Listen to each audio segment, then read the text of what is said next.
अस्सलाम वालेकुम, मैं हूं हमजा वसीम PSX एनालिसिस से। अगर आज मार्केट की बात करें तो आज की मार्केट 59 पॉइंट के साथ पॉजिटिव बन रही। केसी 100 इंडेक्स 45,650 की सतह के करीब बंद रहा।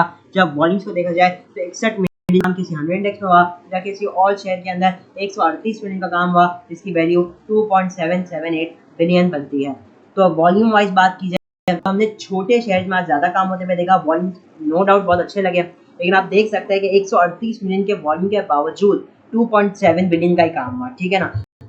अगर आप कंपेयर करें कल के हिसाब से तो वॉल्यूम बेहतर थी, लेकिन ओवरऑल स्टिल कम है। अच्छा, सबसे पहले अल्लाह का शुक्र जो हमने आपको एक कॉल दी थी प्रेमा की, अल्हम्दुलिल्लाह बहुत सक्सेसफुल कॉल रही और बहुत अच्छा गेन भी रहा। उसके अंदर इंट्राडे में बहुत अच्छी मूवमेंट आई और तकरीबन ये 4.63% के साथ पॉजिटिव भी बन रहा।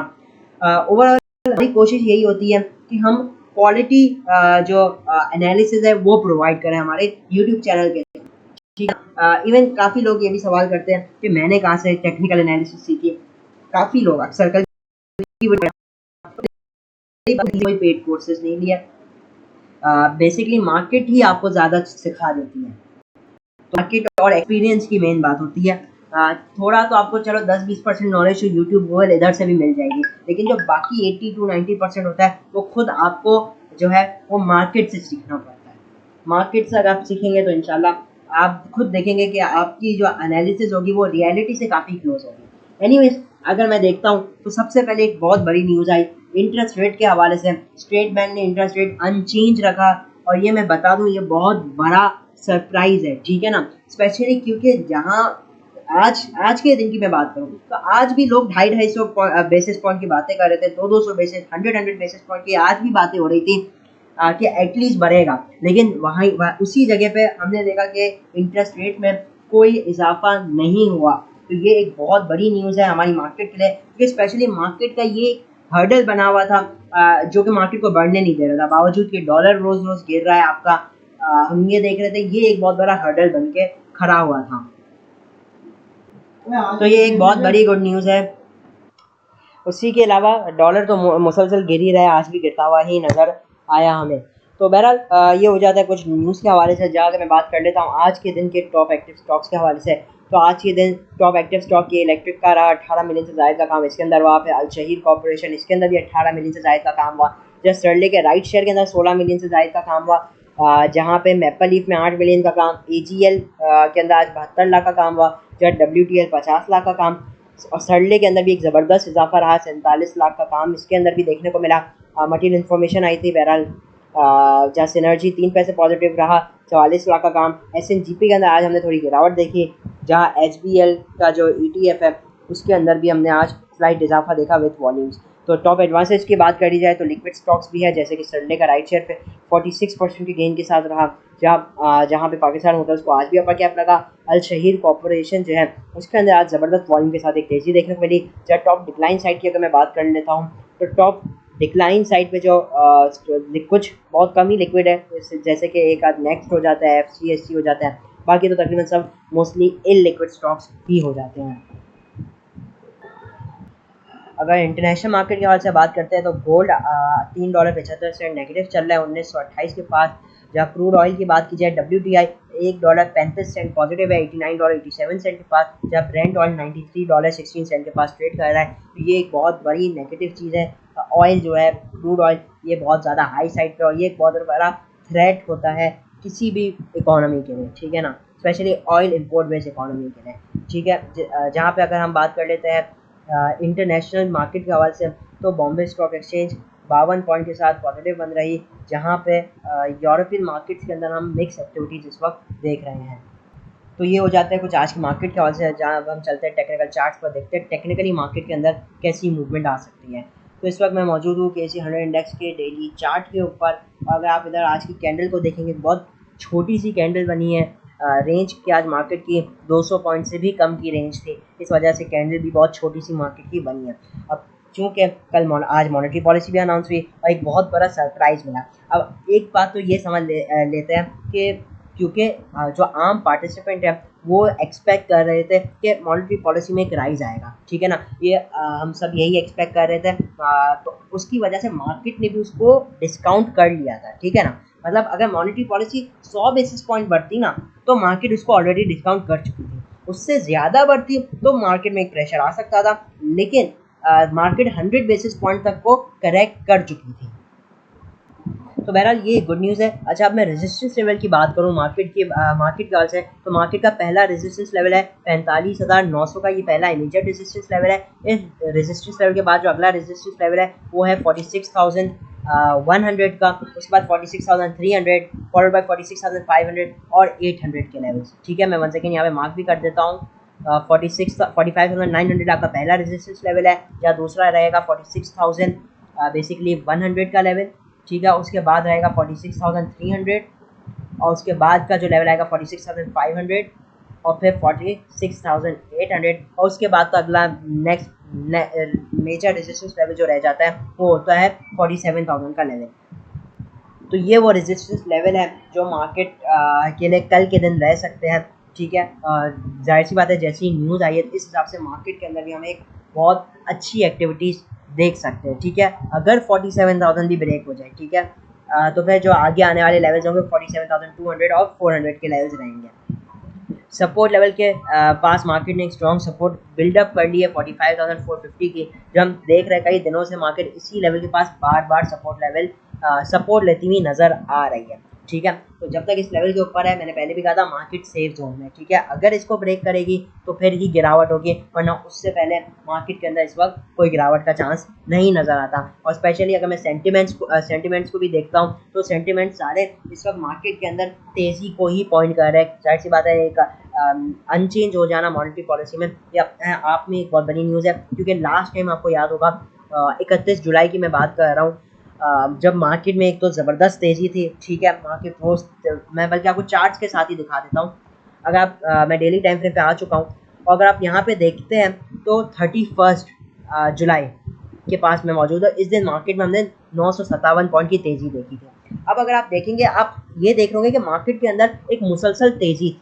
ठीक है, क्योंकि जुलाई का महीना पूरा ही मार्केट के अंदर तेज़ी का महीना था। अच्छा, अब आप एक चीज़ देखेंगे कि बावजूद मार्केट में इतनी तेज़ी थी, आपके सीमेंट और स्टील के स्टॉक्स नहीं परफॉर्म करते। वजह क्या थी कि ये एक डर था कि इंटरेस्ट रेट में एक इजाफा हो सकता है।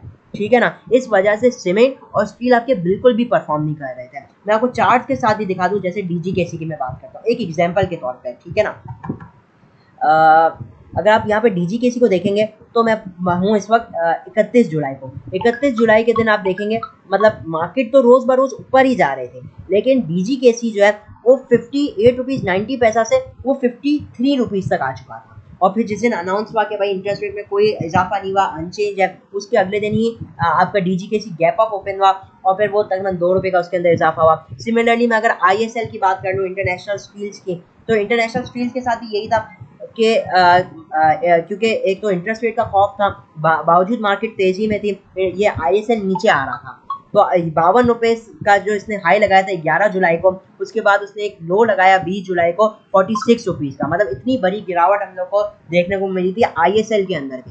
लेकिन जैसे ही इंटरेस्ट रेट का अनाउंसमेंट आई कि भाई अनचेंज आएगा, तो इसको अपर कैप लगा था सुबह सुबह, और फिर अपर कैप खुल गया था बाद में। तो बहरहाल इसको अपर कैप लगा। इसी तरीके से आप जितने भी देख लें, मुगल हो गया उसको देख लें, या आप तमाम सीमेंट और स्टील के स्टॉक्स को देख लें जो बेसिकली डिस्काउंट कर चुके थे रिसेंट दिनों में, जिन्होंने बहुत ज़्यादा गिरावट आ गई थी सिर्फ इस बेसिस के ऊपर कि भाई इंटरेस्ट रेट के अंदर इजाफा हो सकता है। तो जो इस बेसिस की वजह से जितने भी स्टॉक्स गिरे आपके, वो उन सब के अंदर हम एक अच्छी स्पीड में रिकवरी भी आता हुआ देख सकेंगे। लेकिन एक बात मैं आपको अभी भी बता देना चाहता हूँ, इस बात को बहुत गौर से सुनिएगा।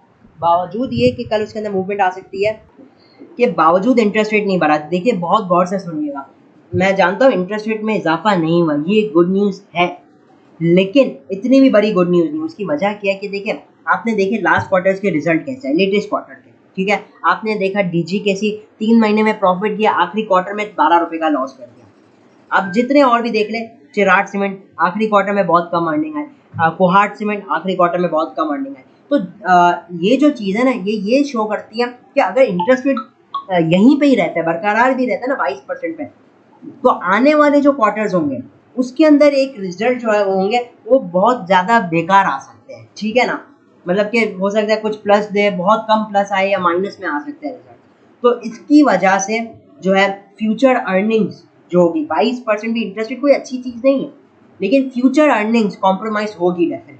तो जब तक ये इंटरेस्ट रेट रिवर्स नहीं हो जाएगा ना, जब तक तो आप सही मायनों में तेजी देखेंगे नहीं, ठीक है, क्योंकि 22% इंटरेस्ट रेट स्टिल बिजनेसेस करने के लिए बहुत ज़्यादा है।